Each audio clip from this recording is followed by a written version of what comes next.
भारत की केंद्रीय सरकार द्वारा वित्त वर्ष 2017-18 हेतु प्रस्तुत आम बजट के माध्यम से आयकर कानून में अनेक संशोधन प्रस्तावित किए गए हैं। इनमें से एक प्रमुख बदलाव आयकर अधिनियम की धारा 56(2) के संबंध में है। बजट द्वारा इस धारा के क्लास VII और VII-A में संशोधन प्रस्तावित किया गया है। संशोधन के तहत अब दिनांक 1 अप्रैल 2017 से ये दोनों क्लास लागू नहीं रहेंगे और इनके स्थान पर एक नया क्लास 10 लागू होगा।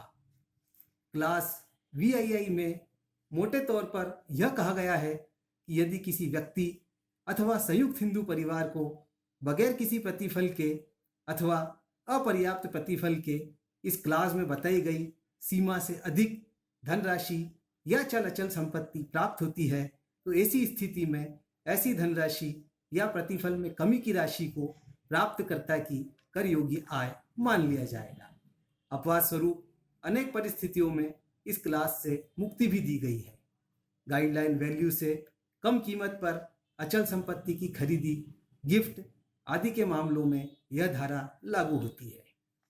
क्लास VII-A कंपनियों तथा फर्मों द्वारा बगैर प्रतिफल या अपर्याप्त प्रतिफल से शेयर्स प्राप्त करने पर लागू होती है।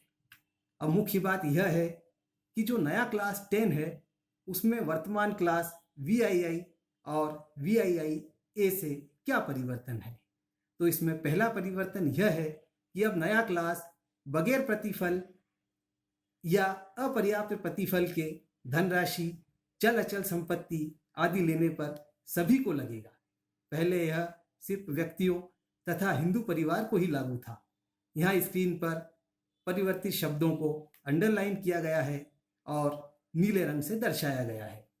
मेमोरेंडम एक्सप्लेनिंग क्लॉजेस के अनुसार ये एंटी एब्यूज प्रोविजंस हैं, अर्थात दुरुपयोग रोकने वाले प्रावधान हैं और इनमें संशोधन के द्वारा इनका दायरा बढ़ाया गया है।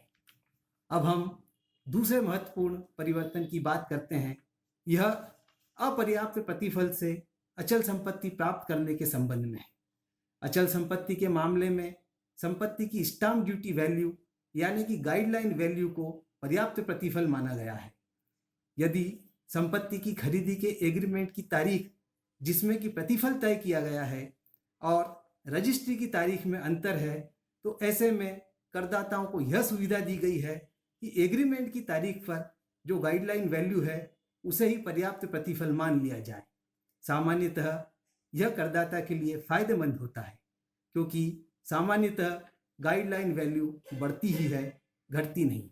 ऐसे में एग्रीमेंट दिनांक की गाइडलाइन वैल्यू रजिस्ट्री दिनांक की गाइडलाइन वैल्यू से कम हो सकती है और करदाता की इस क्लास के अंतर्गत कर योग्य आय कम आ सकती है। परंतु इस सुविधा के साथ एक शर्त जुड़ी हुई है। यह सुविधा तभी मिलेगी जबकि प्रतिफल या उसका कोई हिस्सा, चाहे वह अपर्याप्त ही क्यों न हो, एग्रीमेंट की तारीख या उसके पहले ही चुका दिया गया हो और वह भी नकदी के अलावा अन्य किसी माध्यम से। अन्य माध्यम के बारे में अभी तक कोई स्पष्ट व्याख्या नहीं थी। अब यहाँ जो परिवर्तन लाया गया है उसमें स्पष्ट तौर से यह बता दिया गया है कि वह अन्य माध्यम अकाउंट पेई चेक या अकाउंट पेई बैंक ड्राफ्ट या बैंक अकाउंट से इलेक्ट्रॉनिक क्लियरिंग सिस्टम ही होगा। इससे यह फर्क पड़ा है कि पहले अन्य माध्यम में खाते बही की एडजस्टमेंट एंट्री के माध्यम से भी प्रतिफल चुकाया जा सकता था, जिसमें इस सुविधा का दुरुपयोग भी संभव था। संशोधन के बाद अब यह संभव नहीं रहेगा। यहाँ स्क्रीन पर परिवर्तित भाषा को अंडरलाइन किया गया है और साथ ही नीले रंग से दर्शाया भी गया है। अब हम तीसरे महत्वपूर्ण परिवर्तन की बात करते हैं। इस क्लास में कुछ अपवाद है जहां पर बगैर किसी प्रतिफल अथवा अपर्याप्त प्रतिफल के भी धनराशि, संपत्ति आदि लेने पर भी वह प्राप्तकर्ता की आय नहीं मानी जाती है। ऐसी धनराशि, संपत्ति आदि देने वालों की सूची में अब धारा 1023C में वर्णित कुछ ट्रस्टों, संस्थाओं, यूनिवर्सिटी, अस्पतालों आदि को भी संशोधन द्वारा जोड़ा गया है। परिवर्तित शब्दों को यहाँ स्क्रीन पर अंडरलाइन किया गया है और साथ ही नीले रंग से दर्शाया गया है। अब हम चौथे और अंतिम परिवर्तन पर चर्चा करते हैं।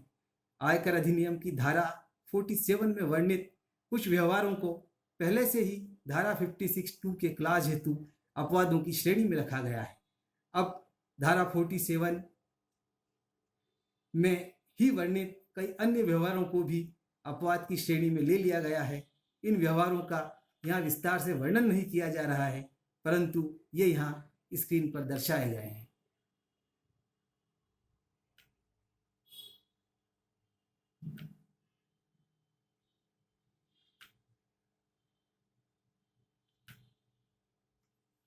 धन्यवाद।